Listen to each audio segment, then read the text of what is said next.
Bonjour à tous, je suis Didier Mazier, je vous souhaite la bienvenue, un grand merci pour votre fidélité à cette chaîne. Alors si vous êtes nouveau, eh bien abonnez-vous et puis activez les notifications.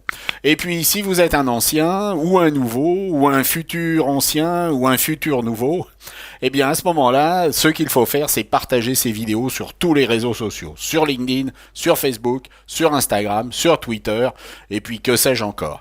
Cette semaine, nous allons voir avec Photoshop comment nous pouvons réaliser cette image. Il s'agit d'une image que j'ai trouvée sur un réseau social, mais le tutoriel qu'il expliquait m'a laissé extrêmement frustré. Et puis il s'agissait d'un tutoriel sur Illustrator, et puis je me suis dit qu'on pouvait faire la même chose beaucoup plus simplement sur Photoshop. Alors nous allons voir comment réaliser cet effet. L'image peut être téléchargée sur Pixabay sans absolument aucun problème. Elle est libre de droit. Vous pouvez donc réaliser cet exercice si vous le souhaitez. Mais il faut se mettre au travail dès à présent. J'ai ouvert mon image. Je vais convertir mon arrière-plan en objet dynamique.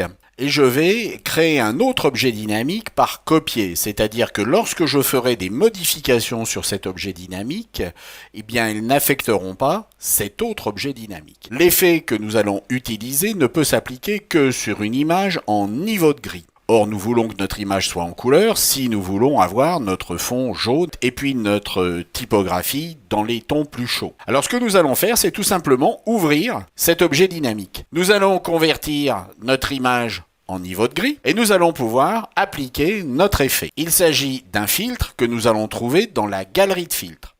Ce filtre est un motif de demi-teinte, et puis bien entendu la taille va varier, mais là je pense qu'avec 4, 33 en contraste, et surtout cercle en type, on sera bon. Et je peux maintenant refermer cet objet dynamique. Il va falloir que j'applique maintenant un mode de fusion, et ce mode de fusion va être ici par exemple densité couleur plus. Créons maintenant notre calque de fond, avec la touche commande sur Mac ou contrôle sur PC, nous allons cliquer sur ce plus. Et nous avons créé un calque. Nous pouvons remplir ce calque avec n'importe quelle couleur. Ici j'ai mis du blanc mais j'aurais pu mettre du noir. Et nous allons appliquer un effet qui va être une incrustation de couleurs. Cette incrustation de couleurs, nous allons choisir le jaune. Et si vous regardez, nous avons bien un fond jaune. Alors pour que notre calque apparaisse, nous allons devoir changer le mode de fusion. Nous allons passer en mode produit. Pour que notre effet ne fonctionne que sur ce calque, nous allons nous placer à la lisière de ces deux calques avec la touche option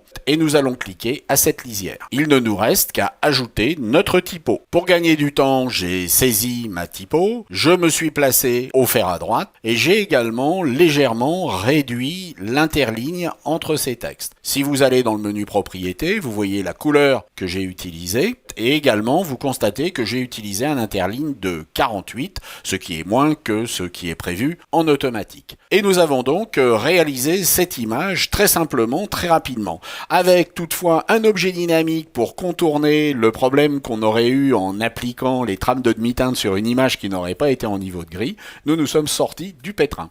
J'espère que cela vous a intéressé et puis je vous dis à la semaine prochaine. Au revoir.